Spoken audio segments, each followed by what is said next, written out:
न्याय धर्म सभा के रविवारी फेसबुक लाइव कार्यक्रम में आप सभी का स्वागत। ये कार्यक्रम बेहद ख़ास है क्योंकि इस कार्यक्रम के माध्यम से देश और दुनिया के लोगों को आदरणीय गुरुदेव से मुखातिब होने का मौका मिलता है और अपने अपने प्रश्न उनके सामने रखने का भी अवसर प्राप्त होता है। तो इसी कड़ी में आज डॉक्टर अशोक काबरा जी का प्रश्न है, ज्ञान एवं विज्ञान में क्या अंतर है, भारतीय दर्शन विषय का महत्व क्या है।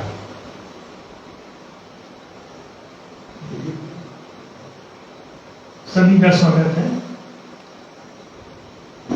अभी आपने डॉक्टर अशोक काबरा जी का प्रश्न सुना। सम्राट जी ने प्रश्न रखा है।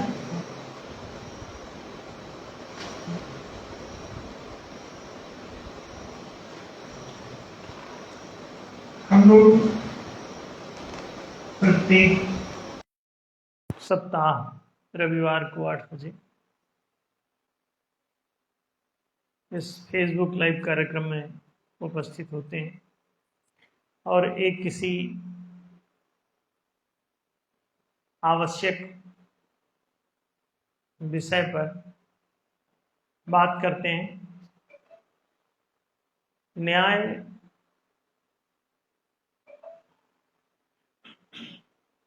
स्थापना अभियान के अंतर्गत ये कार्यक्रम संचालित है, लेकिन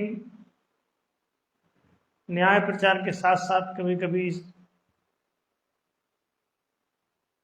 अन्य प्रश्न भी उठा दिए जाते हैं। डॉक्टर काबरा जी ने आज इसी तरह का एक प्रश्न पेश किया है, जिसमें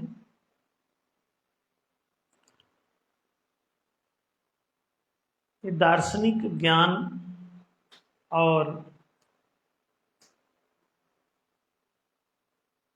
बाहर प्रचलित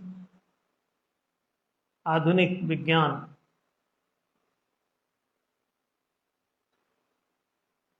में अंतर उन्होंने पूछा और भारतीय दर्शन विषय का क्या महत्व है। आप सब इस बात को तो जानते ही हैं कि ज्ञान का संबंध दर्शन से है। अब इसमें एक विज्ञान शब्द भी आप सुनते हैं तो कई बार आप ज्ञान और विज्ञान में अंतर नहीं कर पाते या इसको स्पष्ट नहीं देख पाते और ज्ञान का ही एक प्रारूप जैसा विज्ञान को मान करके चलते हैं, लेकिन वास्तव में ऐसा नहीं है। विज्ञान जो है वो ज्ञानमयी होगा, उसमें कोई दार्शनिकता होगी, ये जरूरी नहीं है। तो यहाँ ज्ञान और विज्ञान के अंतर को समझना आवश्यक है और ये प्रश्न इसलिए महत्वपूर्ण है। हम लोग जो दार्शनिक किसी बात का अध्ययन करते हैं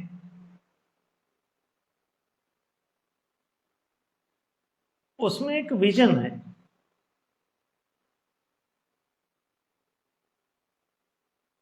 एक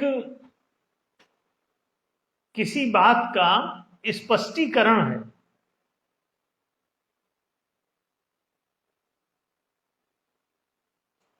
वो बोधपरक है। ज्ञान जो है वो बोधपरक है, विवेक परक है। किन्हीं उलझी हुई बातों को विविक्त करके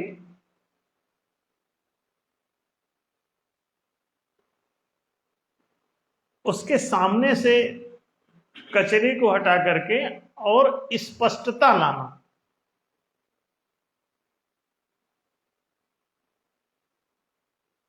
प्रकाश में लाना उसको।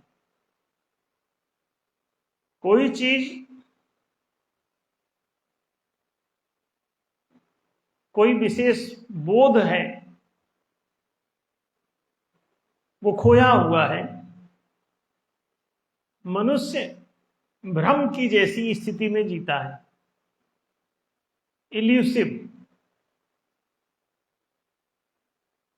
एक इल्यूजन घेरे रहता है। जैसे उदाहरण के लिए कि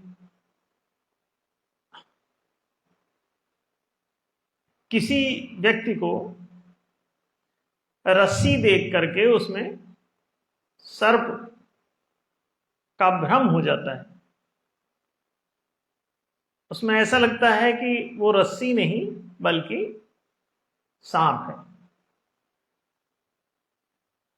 तो दार्शनिक क्षेत्र में इसको बड़े स्पष्ट ढंग से कहा जाता है, जैसे रस्सी में सांप का दिखना, सीपी में चांदी का दिखना, रेत में मरीचिका,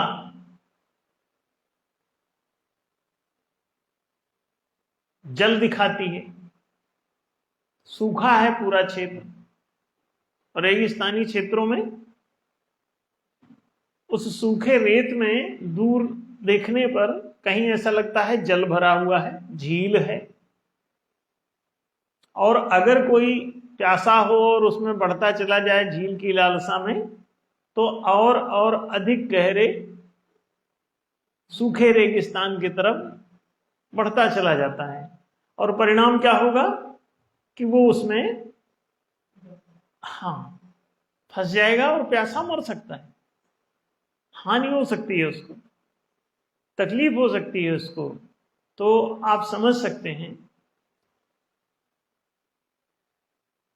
दार्शनिकता इसी इल्यूजन का समाधान है, स्पष्टीकरण, गलत बोध कि आपको रस्सी में सांप की प्रतीति हो रही है, ऐसा लग रहा है जैसे सांप पड़ा हुआ, रस्सी टेढ़ी मेढ़ी पड़ी हुई देख करके थोड़ा धुंधली जगह में किसी व्यक्ति को ऐसा लग सकता है कि ये सांप है। तो रस्सी में सांप, झाड़ी में भूत, सीपी में चांदी, रेगिस्तान में सूखी रेत में पानी, झील का भ्रम।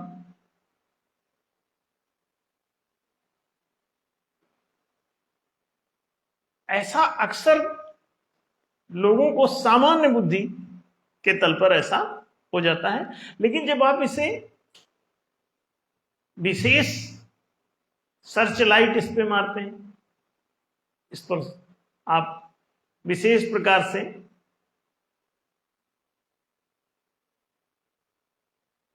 बुद्धि में प्रकाश डालते हैं, तो आपको एक दूसरे प्रकार का बोध होता है। किसी व्यक्ति में अपने से भिन्न होने का एक इल्यूजन पैदा हो जाता है कि मैं अलग हूं और ये दूसरा कोई अलग है, जबकि आत्मा एक है। जिस प्राण ऊर्जा से, विद्युत से सारे पदार्थों की रचना हो रही है, हर पदार्थ अपने कंडेंस्ड फॉर्म में एनर्जी है। एनर्जी जब कंडेंस्ड हो जाए, सघन हो जाए, तो वो पदार्थ हो जाती है। इस बात का विश्लेषण लोगों ने प्रयोग करके देखा हुआ है। तो जब आप ऐसा कोई विश्लेषण करने जाते हैं जो किसी इल्यूजन को समाप्त करता हो, किसी भ्रम का उन्मूलन करता हो, भ्रम का निवारण करता हो, उससे आपको छुटकारा देता हो, उससे आपको मोक्ष दिलाता हो,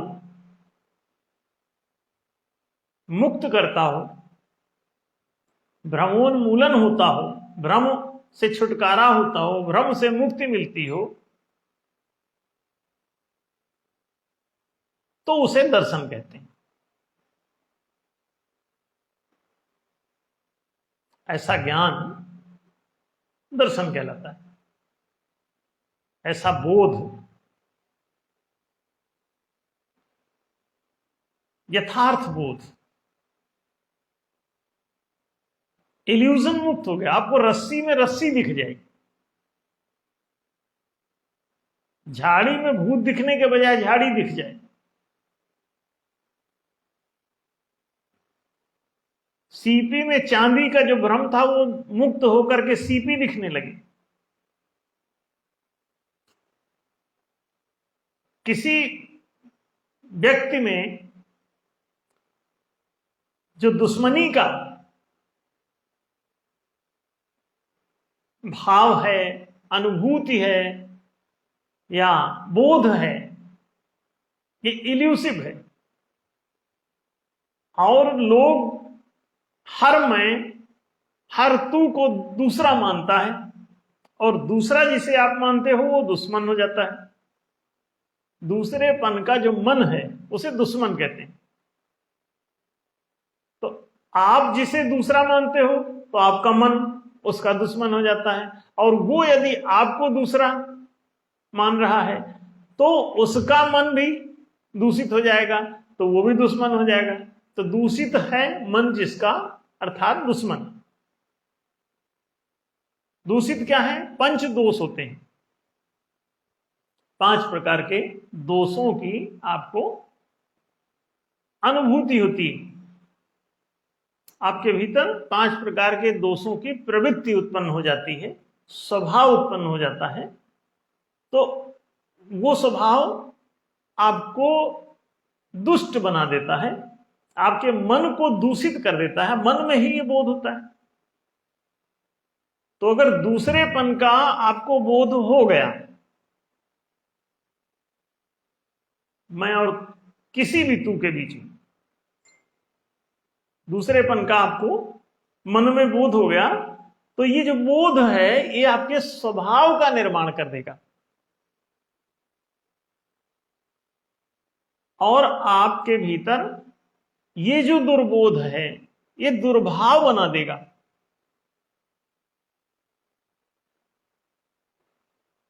अब ये इल्यूजन, एक ही बीज को आपने बोया और उसमें अनेक फल लग गए, अनेक बीज उत्पन्न हो गए। एक वृक्ष अनेक वृक्ष हुआ जा रहा है, एक बीज अनेक बीज हुआ जा रहा है। एक गुलाब का पौधा आपने एक गमले में लगाया, एक ही है। उस एक को ही, उसकी शाखाएं निकाल निकाल के आप दूसरे गमलों में लगाते रहो, आपको अनेक अनेक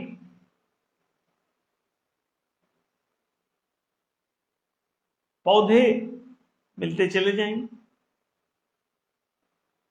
अब वो वास्तव में एक ही है, लेकिन इल्यूजन देखिए कि जब वही पौधा उसी की शाखा को बगल में गमले में लगा देते हो तो वो आपको दूसरा लगने लगता है। माने सीपी में चांदी, झाड़ी में भूत, उसी के जैसा ये भी एक भ्रम। दर्शन कहता है कि रुको रुको,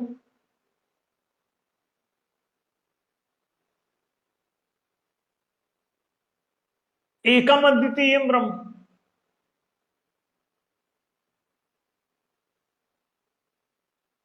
ब्रह्म एक ही है और अद्वितीय भी है। उस ब्रह्म को एक ही और अद्वितीय ही जानूं, ब्रह्म ही ब्रह्मांड हो गया। तो ब्रह्म ही यदि ब्रह्मांड हुआ है, पानी ही बर्फ हुआ है, मिट्टी ही मटका, सुराही, प्याला सब एक ही मिट्टी से अगर कोई कुम्हार गढ़ रहा है तो दूसरा कहां से ले आए? अगर एक ही मिट्टी के सारे घड़े बने हो तो एक घड़ा दूसरे घड़े को दूसरा भ्रमवशी देख सकता है, इल्यूजन वशी दे सकता है। इसीलिए जब दर्शन ने सत्य का उद्घाटन किया, प्रतिपादन किया, तो इस दर्शन को जिसने जिसने भी पढ़ा वो दूसरों के प्रति दुश्मनी से मुक्त हो गया और मैत्री भाव को प्राप्त हुआ। तो भारतीय दर्शन का महत्व तो समझ लें कि यदि आप भारतीय दर्शन का, इस भारतीय अद्वितीयता के दर्शन का, अद्वैत दर्शन का यदि आप अध्ययन करते हैं, इसका निरंतर अभ्यास करते हैं, तो क्या फर्क पड़ने वाला है? आपके भीतर से दुश्मनी का सफाया हो जाएगा और मैत्री का उदय होगा। दुश्मनी समाप्त होगी और दोस्ती शुरू हो जाएगी।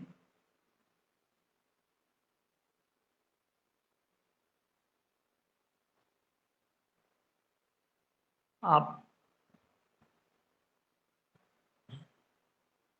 सत्य को जानेंगे तो प्रेम जाग जाएगा, और सत्य को आपने जान लिया है, इस बात का लक्षण प्रेम के द्वारा ही सिद्ध होगा। सत्य को जानने वाला इस पूरी दुनिया के प्रति शत्रुता के भाव से निवृत्त हो जाता है, मुक्त हो जाता है। इसीलिए सनातन धर्म भारतीय दर्शन से पनपा, जो धर्म उसे शाश्वत और सनातन धर्म कहा गया, क्योंकि वो सत्य पर आधारित था, जो प्रेम को जन्म देता है। तो दूसरे के साथ अन्याय करना मुश्किल हो जाता है, दूसरे को लूटना, पीटना, उसके अधिकारों का हनन करना, ये आप बंद कर देते हैं। परोपकारा पुण्याय पापाय पर पीड़नम, पर पीड़ा छोड़ देते हैं, परोपकारी ही हो जाते हैं।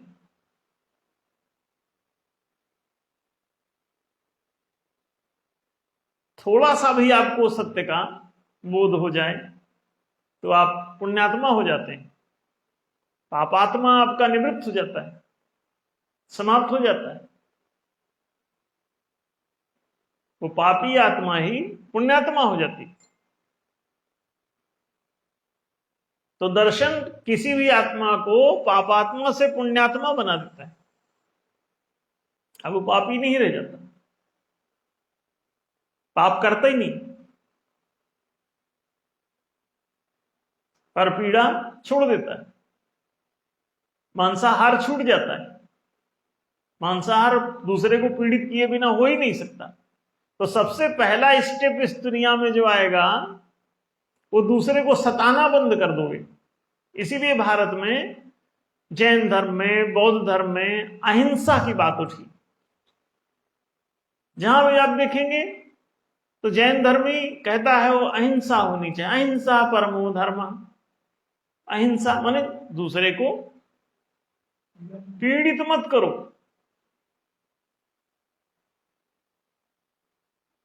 अहिंसा परमो धर्म। अहिंसा कहां से आई? इसी दर्शन से आई।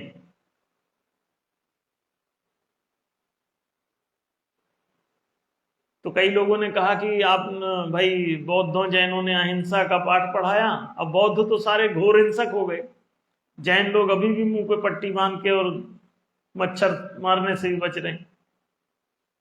तो ऐसे में तो कोई भी आपको लतियाएगा और आप कहेंगे आप हिंसा मत करो, तो आपको कोई मार डालेगा, लूट लेगा।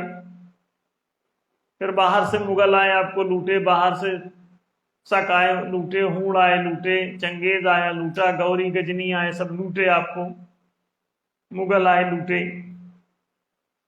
फिर अंग्रेज आए लूटे, आपको लूटते रहे, आप लूटते रहे। आप लोग ऐसा सोचते हैं। तो दर्शन ने ये नहीं कहा था, दर्शन ने ये कहा था कि तुम दूसरों को सताना छोड़ देते हो। दूसरा जिसने दर्शन नहीं पढ़ा हुआ है वो तो इस काम को जारी रखेगा ना। ये तुम्हारी समझ की स्थिति हो सकती है कि तुम मैत्री भाव को प्राप्त हुए हो, तुम शत्रु भाव से मुक्त हुए हो,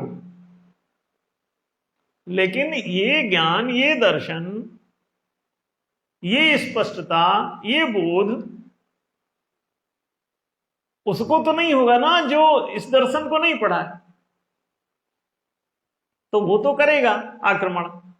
तो ये दर्शन ये कहता है कि बहुत सारे जो मूर्ख हैं, सियार हैं, भेड़िए हैं, कुत्ते हैं, कोबरे हैं, वो तो आप पर हमले करेंगे ही। उनने कौन सा दर्शन पढ़ा हुआ है?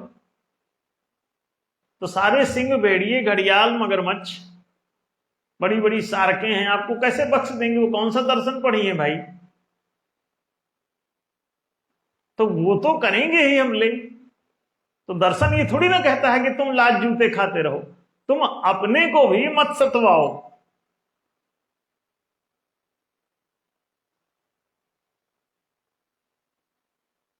ना दूसरे को सताओ, ना खुद को सताओ। क्योंकि दूसरे को क्यों नहीं सताओगे? क्योंकि उत्पीड़न ठीक नहीं, तो उत्पीड़न तो अपना भी ठीक नहीं। तो जब कोई, हाँ, दूसरे पर आक्रमण मना करता है, लेकिन जब कोई दूसरा अज्ञानी, मूर्ख या धूर्त कोई तुम्हारे ऊपर आक्रमण करे तो आप आत्मरक्षण कर सकते हो, ऐसा दर्शन का न्याय है। अगर कोई प्रेम से न मान रहा हो तो न्याय ये कहता है कि तुम अपने बचाव के लिए कोई भी उपाय कर सकते हो जबकि वो आक्रमण करे। इस बहाने से नहीं, इस शंका से नहीं कि आक्रमण करेगा इसलिए इसको निपटा दो।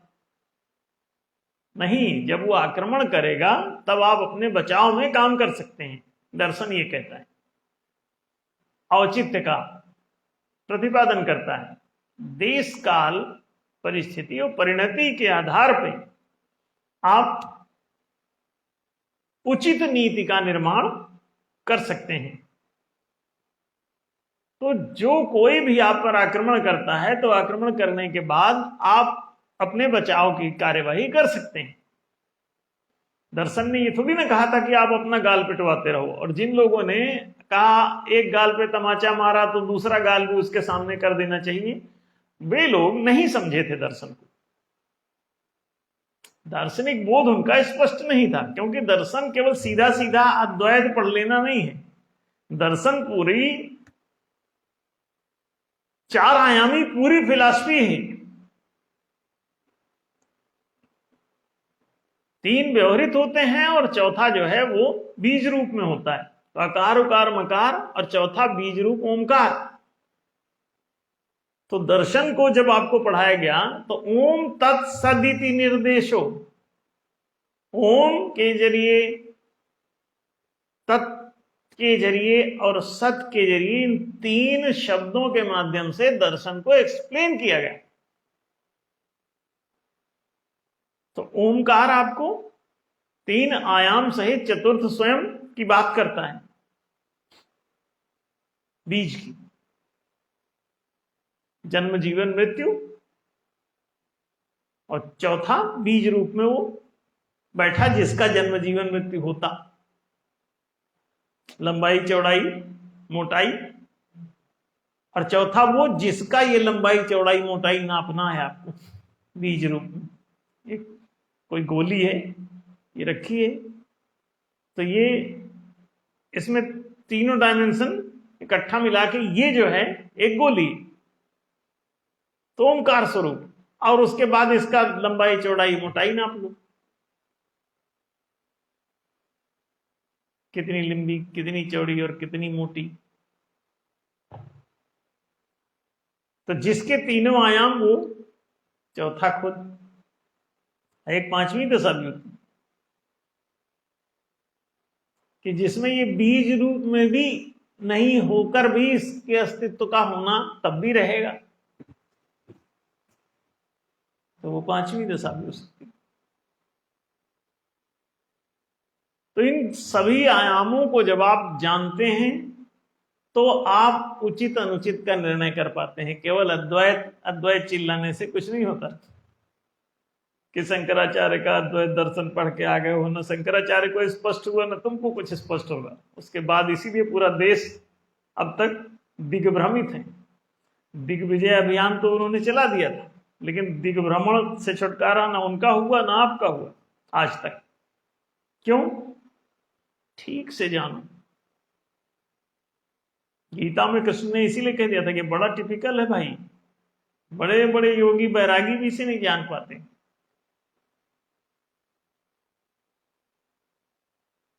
हजारों में से कोई एक योग के मार्ग पर चलता है, योगियों के बारे में, फिर उन हजारों योग चलने वालों में से कोई एक योग में सिद्ध होता है, फिर ऐसे हजारों सिद्धों में से कोई एक आध ऐसा होता है जो माम वेद की तत्वता।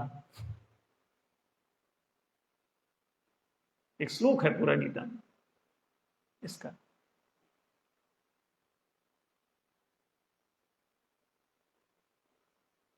तो कश्चित माम वेत्ति तत्वता,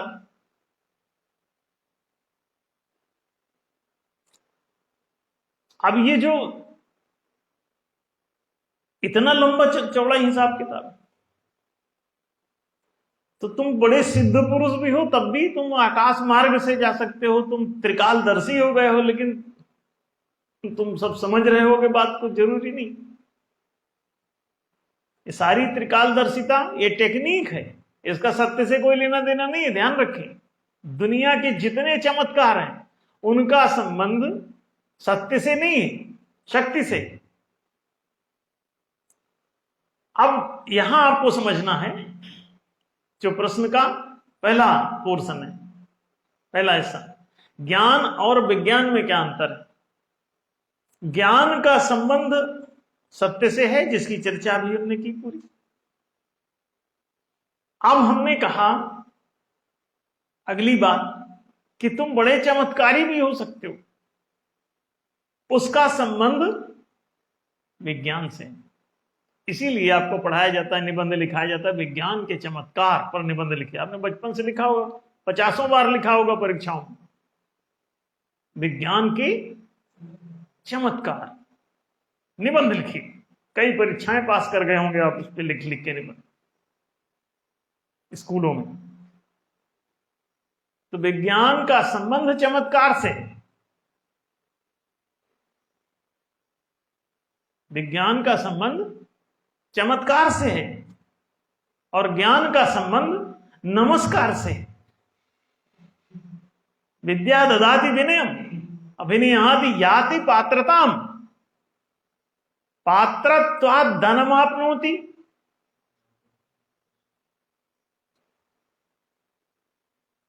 पात्रता से ही आपको सारी इनकम होने वाली, आय प्राप्त होने वाली, जिंदगी जी सकोगे। सत्य धर्म सिखाता है।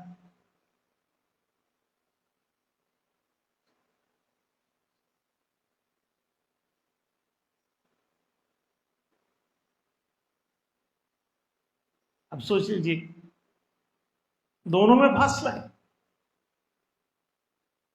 सत्य आपको धर्म सिखाता है, शक्ति आपको धर्म नहीं सिखाती। शक्ति आपको तकनीक सिखाती है, शक्ति आपको ताकत देती है, तकनीक देती है। टेक्निक है वो, और ये टेक्निक का इस्तेमाल, जैसे बंदूक एक टेक्निकल यंत्र है, इसे कोई सज्जन भी चला सकता है, इस्तेमाल कर सकता है, इसे कोई दुर्जन भी। ध्यान रखें। तो चमत्कारी केवल सज्जन ही है, इसकी गारंटी नहीं है। ज्यादातर चमत्कारी, 99% चमत्कारी दुर्जन ही रहे हैं, ऑल ओवर द वर्ल्ड। आज भी जितने वैज्ञानिक हैं पूरी दुनिया को ठग रहे हैं।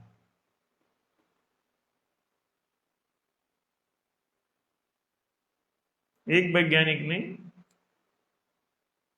तो जब अपनी छवि एक बार देख ली अचानक, दुनिया दर्पण है। एक दिन क्या हुआ कि एक महान वैज्ञानिक जिसने डायनामाइट की खोज की थी,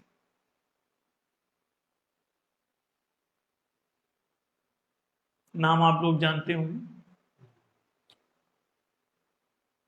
एक दिन दरअसल वो दो भाई थे, तो वो वैज्ञानिक जो है अचानक उसने अखबार पढ़ा तो उसमें देखा कि वो मर चुका है। अखबार में उसके मरने की, दरअसल वो नहीं मरा था, उसके भाई की मृत्यु हो गई। सरनेम मिलता जुलता था, तो उसमें आया कि ये फला की मृत्यु हो गई। तो जब उनकी मृत्यु उन्होंने देखी तो उसमें जो प्रतिक्रिया समाज की उनके सामने आई, उसने उनको हिला दिया। तब उनको पता चला कि वैज्ञानिकों की छवि समाज में अच्छी नहीं होती। लोगों ने कहा कि चलो अच्छा हुआ ये मर गया, एक बकलोल आदमी।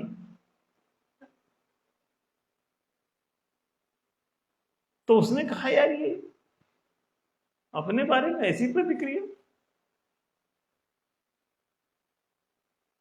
कि लोग कह रहे हैं बहुत ही बेसुरा आदमी थे, फालतू, पृथ्वी का बोझ। तो उसने कहा मैं इतना पापी, मैं एक अपराधी, समाज की नजर में मेरी कोई इज्जत नहीं। ध्यान रखो, दुनिया के जितने भी चमत्कारी हैं,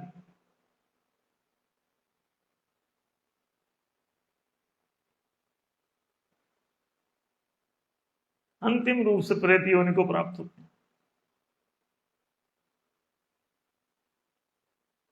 अंतिम रूप से उनकी दुर्दशा होती है। इसीलिए भगवान राम, भगवान कृष्ण जैसे लोग धरती पर चमत्कार दिखाते नहीं फिरते।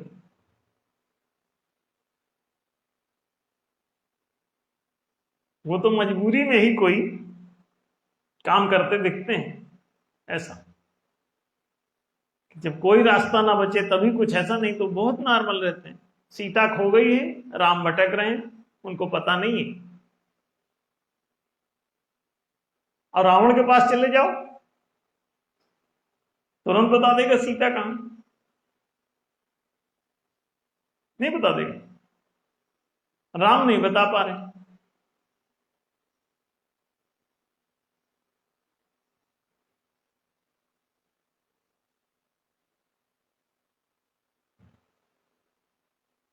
अभी पंडोखर धाम चले जाओ, तुरंत पता चल जाता सीता कौन ले गया, कहां ले गया, कौन सी दिशा में ले गया। बागेश्वर धाम चले जाओ, फटाफट बता देंगे। अब भगवान राम को पता नहीं, बागेश्वर धाम को पता है, पंडोखर धाम को पता है।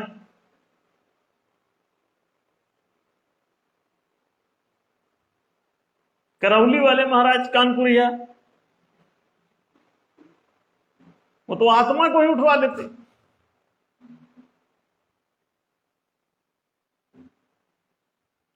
और रावण के सूक्ष्म शरीर में परिवर्तन करके उसको एकदम सज्जन बना देते। और सीता को साष्टांग दंडवत करता हुआ लाके राम के चरणों में रख के चला जाता। बेकार परेशान है आप। हनुमान से मित्रता, सुग्रीव से मित्रता, काहे झंझट ले रहे इतना। अरे पहुंचो पंडोखर धाम।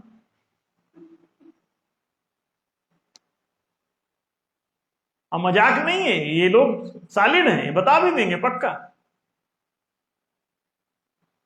सारी दुनिया लट्टू है। भगवान राम को पता नहीं, भगवान कृष्ण को पता नहीं। श्यामंतक मणि गायब हो गई, चोरी का इल्जाम कृष्ण पे आ गया। अब ढूंढते फिर रहे श्यामंतक मणि लाओ, नहीं तो चोर चोर कह रहे लोग। अब बेचारे कहीं से ढूंढ ढाड़ के ले आए। वो तो अर्जुन कोई बात नहीं मान रहा था, इसलिए कहते हैं विराट रूप उनको दिखाना पड़ गया कि बात मान जाए, युद्ध हो जाए, नहीं तो हाँ। अब वो भी किसी को दिखा नहीं, ये तो वर्णन कर दिया संजय ने, बाकी किसी को पता नहीं कि कोई ऐसा विराट विराट रूप, हाँ, किसी को पता नहीं, किसी ने देखा नहीं।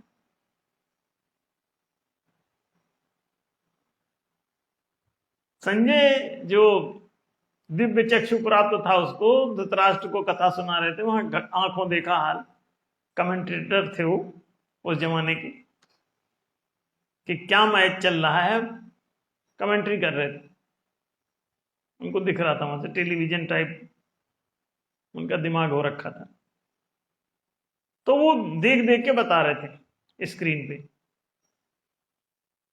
कमेंट्री कर रहे थे, धृतराष्ट्र सुन रहे थे, तो उसी चक्कर में उन्होंने तो देख लिया कि नहीं तो अर्जुन के अलावा किसी को दिखा नहीं। अब बताइए,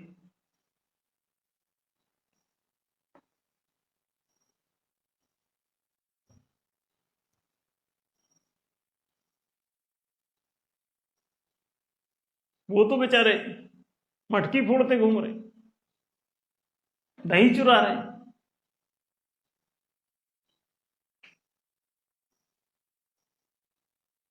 चमत्कार से दही पैदा करके चाहे जितना खा लेते, नहीं वो तो गाय चरा रहे। अरे चमत्कार से ऐसे पेट भर दो कि जरूरत क्या है गाय चराने की, कहां बन बन भटक रहे ग्वाल बालों के साथ, धूप में वो भी कट रहे फालतू। किसी ओशो के सन्यासी ने हमारे बारे में भी कहा था, कह रहे 10-20 आदमी लेके और वहां धूप में फावड़ा बांधने से जगत का उद्धार हो जाता है। तो हमने कहा तुम कर लो, हम कौन रोक रहे हैं, हमारा तो तरीका यही। और जगत का उद्धार होगा नहीं होगा इसके लिए हम काम करते नहीं, क्यों, हमको तो धर्म की स्थापना करनी केवल, तो धर्म स्थापना के लिए जो जो जरूरी हम वो करते रहते हैं, किसी का उद्धार होगा नहीं होगा हमें इससे कोई लेना देना नहीं, हम व्यक्ति पर काम ही नहीं करते, हम व्यवस्था पे काम करते हैं। व्यवस्था धर्म है, सनातन धर्म शाश्वत, और सनातन धर्म जो है वो वर्णाश्रम व्यवस्था के नाम से जाना जाता है। व्यक्ति के लिए कुछ ना ना जरूरत नहीं, व्यक्तिवादी चिंतन ही निराधार है। व्यक्ति तो जो जैसा है वैसा उसको व्यवस्थित किया जाता है, उसको सुधार संशोधन और उद्धार और निराधार इसकी जरूरत क्या है।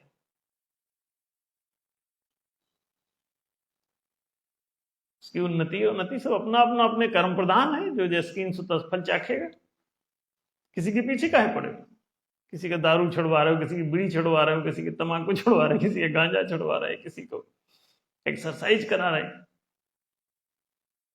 वो करेगा नहीं करेगा वो जाने। स्कूल खुला है, पढ़ना है पढ़ो, नहीं पढ़ना ना पढ़ो। अभी हमने भी एक चालू कर दिया एजुकेशन सिस्टम, ऑनलाइन हमने कहा पढ़ाओ 4Qs, मानवीय व्यक्तित्व का विकास, जिसको करना है करो, नहीं करना ना करो। एक चिलबिल आया तो हमने कहा इसकी फीस 1000 कर दे, भाग खड़ा होगा, ज्यादा प्रवचन झाड़ रहा है जो, उसका फीस 1000 कर दे, और ज्यादा बोले तो 10,000 कर दो। हमने कहा हम 10,000 रुपए प्रति घंटे की दर से कम बोलते, अब हम लेते किसी से नहीं, करेंगे क्या, वो तो बचपन से हम पैसे नहीं रखते।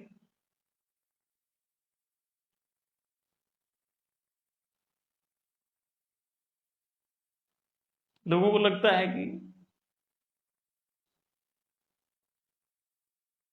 अभी भी हम कोई पैसा नहीं रखते, और जाने कितने वर्षों से नहीं रखते, पर्स ही नहीं रखते, पर्सनल हम कोई पैसा नहीं रखते, पर्सनल कोई जमीन नहीं रखते, पर्सनल कोई पैसा नहीं रखते, पर्सनल कोई हमारा घर नहीं है, पर्सनल कोई कुछ भी नहीं रखते ही नहीं। जो घरेलू था भी वो भी सब लोगों को दे दिया, जिसको जरूरत थी ले लो, हमको क्या करना, हम तो ऐसे ठीक है।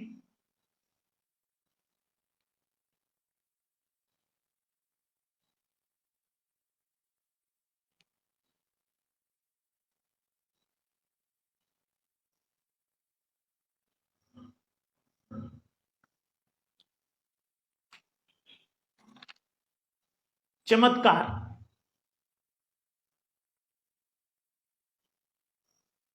विज्ञान से होता है। नमस्कार ज्ञान से होता है। जैसे जैसे तुम्हारा ज्ञान बढ़ेगा, नमस्कार का मतलब ही नहीं कि सबको नमस्ते करते फिर रहे हो मुंडी झुका झुका के। नमस्कार का मतलब होता है स्वीकार भाव,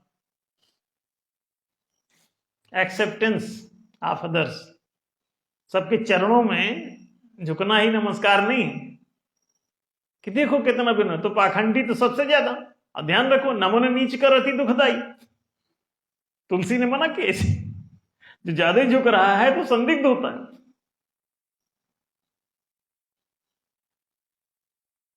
क्योंकि इस चक्कर में नमस्ते कर रहा होगा कि समझ लें कि बहुत ज्ञानी। ज्ञान इस बात से प्रमाणित नहीं होता, दूसरे के स्वीकार भाव से प्रमाणित होता है कि तुम किसी को भी अपनी संपत्ति में, अपने घर में आने दे सकते हो क्या? ये जितने लोग अपनी अपनी, रावण लोग कितने लोगों के लिए सोने की लंका खुला कर सकते थे। अभी वहां श्रीलंका का राष्ट्रपति भागा तो पब्लिक घुस गई महल के अंदर।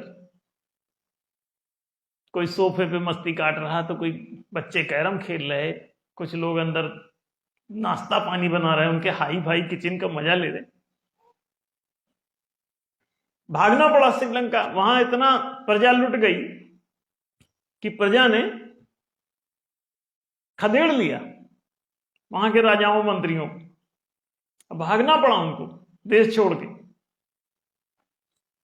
तब जाके महल खाली हुआ, तब प्रजा घुसी। और उनके जीते जी कोई घुस सकता उनके महलों? ना ना ना। हमारा तो कोई घर झोपड़ी कुछ भी, घुसो, एलानिया घुसो, सब वेलकम। बस हर चीज में घुसने की कुछ पात्रताएं हैं, वहां पात्रता सिद्ध करो, घुस जाओ। लोकतंत्र होगा तो कोई भी कलेक्टर बन सकेगा। बस टेस्ट है कि उस पद के लिए कुछ योग्यता की जरूरत होती है, तो ये टेस्ट आईएएस का पास कर जाओ और बैठो शांति से पद पर बन के कलेक्टर।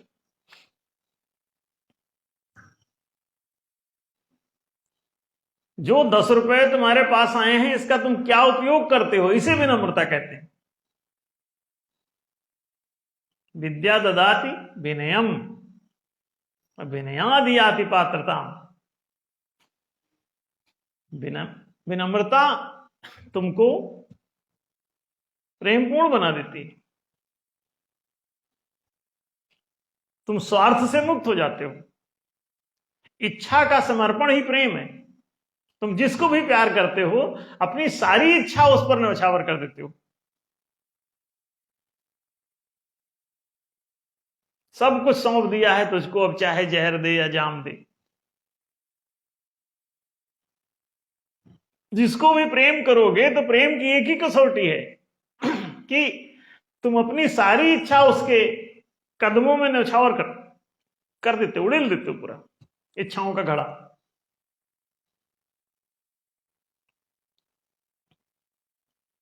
जो निजी इच्छा है वही पाप का घड़ा है।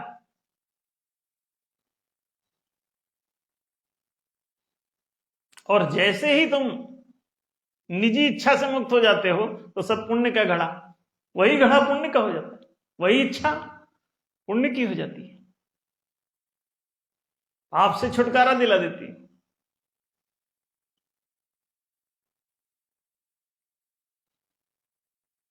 स्वेच्छा से सर्वेच्छा की ओर चले जाते हो, जीवेच्छा से ब्रह्मेच्छा की ओर चले जाते हो। ब्रह्म बोध होने पर ब्रह्म भाव उत्पन्न हो जाता है। भाव ही तो इच्छा है। और अगर ये बढ़िया सद्भाव बना हुआ हो, सद का बोध होने पर सद्भाव बन जाएगा, तो सद्भाव को प्रेम कहते हैं। विद्या ददाति विनयम। पेंशन मिलती है तो सारी अपने ऊपर खर्च कर लेते हो, सैलरी मिलती है सारी अपने ऊपर खर्च कर लेते हो, फैक्ट्री में जो बिजनेस में हजारों करोड़ का प्रॉफिट हुआ सब अपने खाते में डाल लेते हो और कहते हो तुमको ज्ञान है, तुमको बोध है। कहां से ज्ञान है? इसीलिए ऐसे लोग जब बहुत कब्जा बनाते हैं तो उनको शक्ति की जरूरत पड़ती है, नहीं तो दूसरे लोग कूट के इनकी लंका ले लेंगे। तो शक्ति चाहिए। अगर लंका अपने लिए बना रहे हो, कुबेर से गलती हुई होगी, अपने लिए बनाया होगा, तो जब रावण ने हमला किया तो दूसरे देवता बोले ही नहीं, कुबेर को भागना पड़ा। अगर अपने निजी बात के लिए कुछ कर रहे हो, निजी स्वार्थ के लिए, तो वो जब लुटेगा तो अड़ोसी पड़ोसी नहीं बोलेंगे, वो कहेंगे हमको क्या,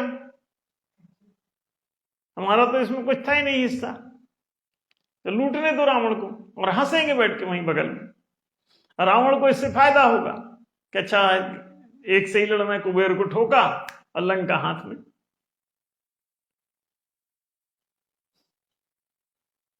देखिए फर्क समझें।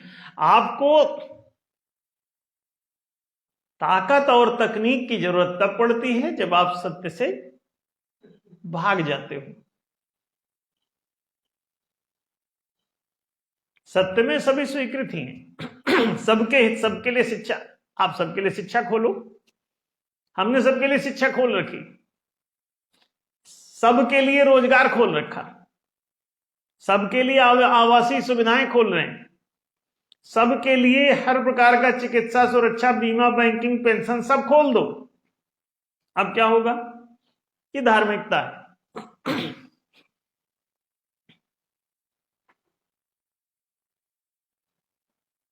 हम लोग देवनगर, न्यायनगर बसा के और ये सब दे रहे हैं लोग। हाँ, जब कोई भी आ सकता है। Education to all, employment to all, accommodation to all, protection to all. ये क्या है? ये धर्म है। और जब धर्म छोड़ दोगे, सत्य कहता है कि इस दुनिया में दूसरा कोई नहीं है, तो एजुकेशन टू ऑल क्यों नहीं? ब्रह्म सर्वम।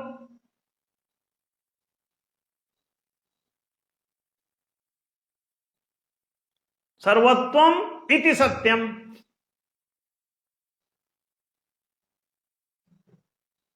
बताइए, जीव संकुचित है, ब्रह्म व्यापक है। जीव संकीर्ण है, ब्रह्म विस्तीर्ण है। देखें, अब इस संकुचन को, इस मैं को अगर सारे तू के साथ एकीभूत अस्तित्व का बोध हो जाए, कोई ऐसा दर्शन, तो ये सत्यात्मा हो जाता है।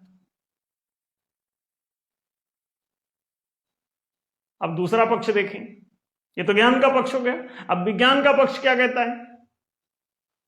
कि सत्य छोड़ दो, अब वैज्ञानिक बन जाओ। ज्ञानी मत बनो, विज्ञानी बन जाओ। तो विज्ञानी बनेगा तो क्या करेगा? शक्तिशाली राष्ट्र का निर्माण करेंगे। एक वैज्ञानिक हमको बोला, बोले अब्दुल कलाम के साथ काम किया हुआ है, 80 साल के बुढ़े, इतने पर भी अभी अकल नहीं आई कि शक्तिशाली नहीं सत्यशाली राष्ट्र बना लो। भारत का तो मतलब होता है प्रकाश में रथ, शक्ति में रथ नहीं, प्रकाश में रथ। प्रकाश में स्पष्टता है, प्रकाश खुलते ही आपको सब स्पष्ट हो जाता है, कौन सा सामान कहां रखा है, साफ साफ। झाड़ी का भूत दिखना बंद हो जाता है, रस्सी का सांप दिखना बंद हो जाता है। प्रकाश आते ही, ज्ञान आते ही क्या होता है? स्पष्टता, यथार्थ स्थिति का बोध, कहां कुर्सी है और कहां टेबल दिखने लगता है कमरे में। अब प्रकाश हटा दो, सब जगह टकराते फिरोगे, हर तू से टक्कर होगा, मैं तू के संघर्ष चालू हो जाएंगे। जैसे ही लाइट बुझेगी, जिधर को भी चलेंगे टकरा जाएंगे। प्रत्येक मैं, प्रत्येक तू से भिड़ा हुआ नजर आएगा। भिड़ा हुआ अनुभव होगा, नजर कहां से आएगा?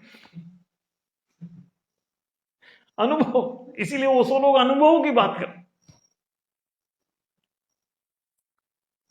अनुभव, अनुभव करो।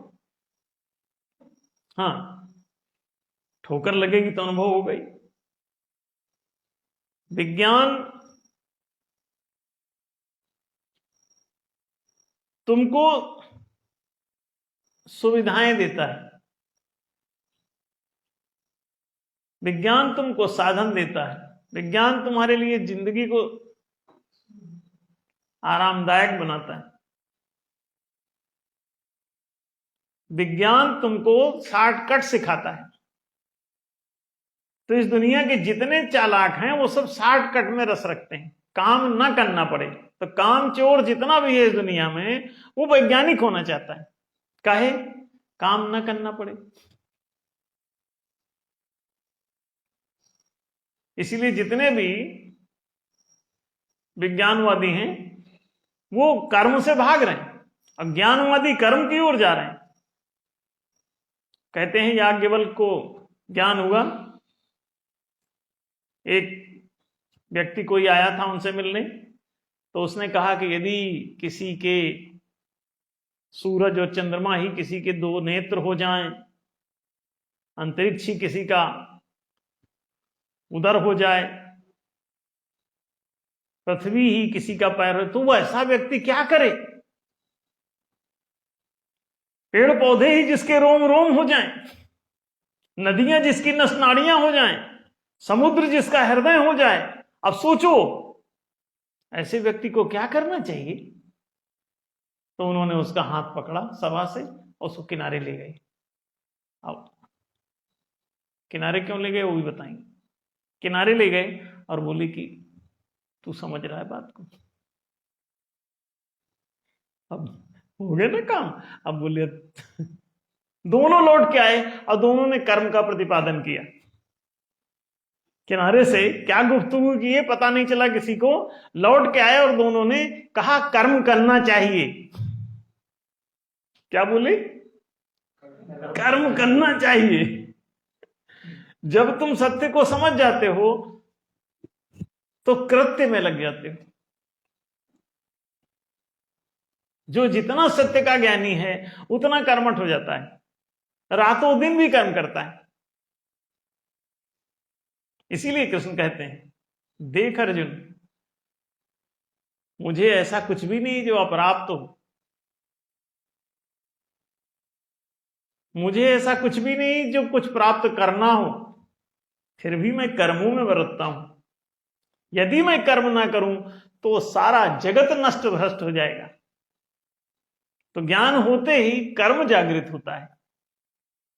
जिसको अज्ञान से अकर्मण्यता आती है, जिसके भीतर ज्ञान नहीं हुआ है, जिसको ज्ञान नहीं हुआ है, उसमें अकर्मण्यता आलस्य दिखाई देता है।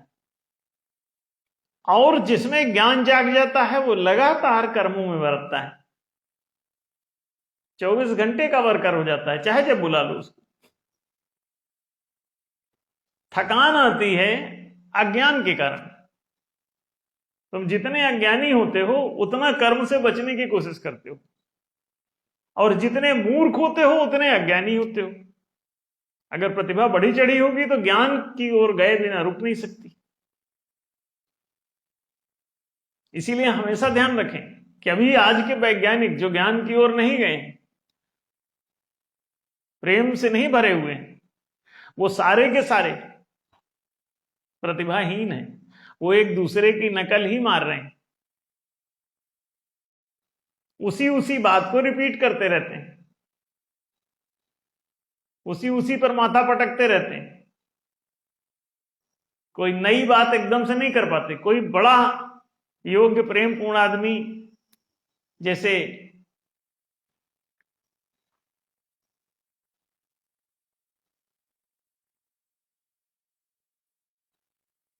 एक वैज्ञानिक जो बड़ा फेमस रहा है, उसके पिता पादरी थे, बड़े धार्मिक प्रवृत्ति में पला, नाम आप लोग जानते हैं,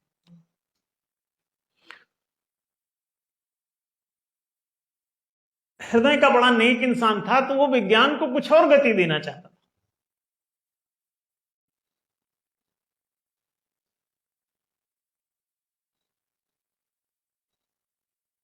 जो अच्छे परिवेश में थोड़ा सा पला बढ़ा हो, प्रेमपूर्ण परिवेश में। अब बाइबल को बहुत ज्यादा पढ़ोगे तो प्रेम, जीसस का प्रेम तुमको हिला देता है तुम्हारे हृदय में। तो जो कोई भी थोड़ा बहुत ईमानदारी से पढ़ता है, फर्जी जो पादरी दूसरी बातें पढ़वा रहे हैं वो तो क्रूर बना रहे हैं तुम्हें, तो उसका लोहू तुम्हें पवित्र करता है, माने उसको तुम फांसी चढ़ा दोगे तब तुम पवित्र होगे? नहीं नहीं, उसका प्रेम तुम्हें पवित्र करता है, यदि तुम उसके प्रेम को अनुभव कर सको।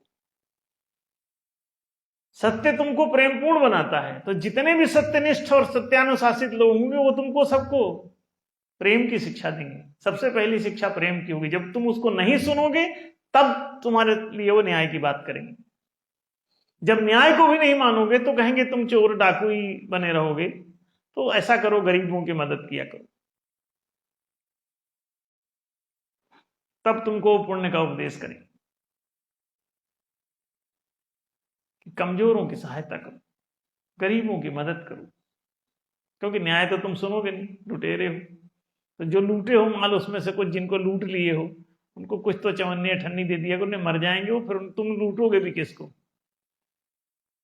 तो तुम मर जाओगे। तो पुण्य नहीं करोगे तो मारे जाओगे, पाप बढ़ जाएगा तो पाप का घड़ा भरेगा, तुम मर जाओगे।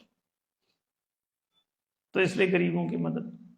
तो आप समझ सकते हैं कि दोनों बातों में बड़ा अंतर है, और भारतीय दर्शन का महत्व साफ है। पूरा धर्म ही पैदा कर देता है, मित्रता सिखा देता है, शत्रुता को समाप्त करता है। बताइए कितनी बड़ी बात। और विज्ञान, हाँ, विज्ञान की 3 शाखाएं, आदि भौतिकी, आदि दैविकी और आध्यात्मिकी। और इन तीनों की प्रत्येक की शाखा 3-3 प्रकार की है। तामस, राजस, सात्विक, तमोगुणी, रजोगुणी, सतोगुणी, तीनों प्रकार के लोग, देव, मानव और दैत्य, तीनों ही इसमें गति कर सकते हैं। इसलिए सात्विक लोग भी गति कर सकते हैं विज्ञान में, रजोगुणी भी कर सकते हैं, तमोगुणी लोग भी कर सकते हैं। तो देव, मानव, दानव तीनों ही इसमें गति कर सकते हैं। इसीलिए चमत्कारी आदमी देवता ही होगा गारंटी नहीं है। देवता होने का चांस बहुत कम है। देवता है तो विनम्रता बस ऐसी चमत्कार नहीं दिखाता, बल्कि वो नॉर्मल ही रहता है, जिंदगी भर बच्चों जैसा जीवन जीता है और सरलता पूर्वक आगे बढ़ जाता है। दैत्य की तो पहचान ही चमत्कारों से ही हो पाएगी, नहीं तो कोई जानेगा ही नहीं उसको, उसमें कोई चमक है नहीं खुद की। तो चमक नहीं है तो चमत्कार बताना पड़ता है। खुद की जिंदगी चमकदार हो तो चमत्कार की जरूरत नहीं। देवता चमकदार लोगों को देवता कहते हैं, और दैत्य में चमक तो कोई है नहीं, तो चमत्कार ही उसको चमका सकता है, थोड़ा बहुत बाहर जयकारा लगवा सकता है। वही बोलेगा बागेश्वर धाम की, चमत्कार ना दिखाओगे आप, 2-4 चोर और बताओ, फटाफट आदमी का सब सही हो जाएगा और जयकारा लगना शुरू, प्रशंसा शुरू। तो आप समझते हैं कि विज्ञान के क्षेत्र में आदि भौतिकी, आदि दैविकी, आध्यात्मिकी, इसमें दैत्य से दैत्य आदमी भी जा सकता है, मानव तबके का भी जा सकता है, क्योंकि इसमें ये टेक्निक है, ये साधना परख है। तो साधनाएं कोई भी कर सकता है। साधनाएं अनेक प्रकार की सिद्धियों को जन्म दे देती हैं। अनकॉन्शियस ये सिद्धियां होती हैं, अनकॉन्शियस माइंड काम करने लगता है, और आप तरह तरह के चमत्कारी बाबा बन सकते हैं। पूरी दुनिया में चमत्कारी लोग हैं। तो सत्कार और चमत्कार में बड़ा अंतर है। सत्कार जो है विनम्र ही कर पाता है, इसीलिए सत्य का ज्ञान नमस्कार सिखाता है, और शक्ति का विज्ञान चमत्कार सिखाता है और दिखाता है। तो हमेशा ध्यान रखें, ये दोनों मार्ग अलग अलग हैं, बड़ी सावधानी बरतें इस पे, और समझ बूझ करके ज्ञान और विज्ञान का अध्ययन करें। और जगत हितार्थ दोनों का उपयोग करें। आत्मनो मोक्षार्थाय जगत हिताय च, ये ज्ञान विज्ञान के इतने ही उद्देश्य हैं, और कोई निहित स्वार्थों की पूर्ति में की कोई उपयोगिता नहीं। सारा जगत ये ब्रह्ममयम है, तो इसमें कोई किसी से भिन्न नहीं है। जो मैं है वही तू है। अहम ब्रह्मास्मि तो त्वं तदसि, सर्वम खलु इदं ब्रह्म। सब एक ही है, विकास यात्रा के अंतर है कि कोई 1 साल का है, कोई 5 साल का है, कोई 10 साल का है। तो अंतराल इस बात एज के अंतर है, फिर ज्ञान के अंतर है, बोध के अंतर है, सेंटर्स के अंतर। कोई शारीरिक दशा में है, कोई मानसिक दशा में है, कोई भावनात्मक दशा में है, कोई चेतनात्मक दशा में। विकास की यात्रा है। 4 क्यूज ये क्लास हम लोग चला ही रहे हैं। आप सब धीरे धीरे 4 क्यूज की क्लास अटेंड करें। सोमवार को 8:40 से शुरू होती है। आज तो रविवार है, तो आज 8 बजे से 9 बजे तक रहता है, और 8:40 से 9:20 तक ये प्रत्येक सोमवार को ये क्लास चलती है, जिसमें मानवीय व्यक्तित्व के विकास संबंधी शिक्षा दी जाती है। उसका लाभ उठाएं, सभी लोग ले सकते हैं। बहुत उसमें नॉमिनल सी एक फीस रखी गई थी, क्योंकि लोग बदमाशी करते हैं, आके अलूल जरूर घुस जाते हैं, और जैसे ही उसमें कोई नॉमिनल फीस रख दी गई तो चोर उचक्के लोग जो है वो 100 रुपए भी खर्च करने की स्थिति में वो बाहर हो जाते हैं। तो वो मात्र नियंत्रण के लिए रखा गया है। बाकी सब शिक्षा सारी निःशुल्क है, आप लोग बिल्कुल निश्चिंत रहें। जिसके पास पैसा ना हो वो सब बिना शुल्क जमा किए हुए भी आ सकते हैं, बशर्ते कि उनका रिकॉर्ड अच्छा हो। चोर उचक्कों को पढ़ाने में हमारी कोई दिलचस्पी नहीं। तो आप सभी सादर आमंत्रित हैं कल के शिक्षण योजना में, और वो उसे अनंत काल तक चलते रहना चाहिए, उसे बंद नहीं होना चाहिए। वो शिक्षा सब विद्यालयों में भी शुरू होनी चाहिए 4 की उसकी, और हर जगह यूनिवर्सिटी लेवल तक सब पढ़ाया जाना चाहिए ठीक से। फिलहाल हम 4 की उसकी एजुकेशन शुरू कर चुके हैं। ऑनलाइन पढ़ाना सबके लिए, पूरी दुनिया के लिए संभव है, इसलिए ऑनलाइन हमने इसको शुरू किया है। और आगे चल के इसे फिजिकल विद्यालय अगर जितनी जल्दी बना सके बना रहे हैं हम लोग धीरे धीरे। सद्धर्म विद्यालय, इधर देव विद्यालय के नाम से कई जगह हम लोग विद्यालय फिजिकली भी चला रहे हैं, लेकिन इसके माध्यम से सबको शिक्षा दिया जाना सरलतापूर्वक संभव हो जाएगा। सभी लोग इसमें शिक्षा में शामिल हो सकते हैं, तो सभी लोग सादर आमंत्रित हैं। आज का चूंकि समय समाप्त हो गया है, तो हम अपनी बातें विराम देंगे। अगले रविवार पुनः आपसे मुलाकात होगी। आप सभी का धन्यवाद।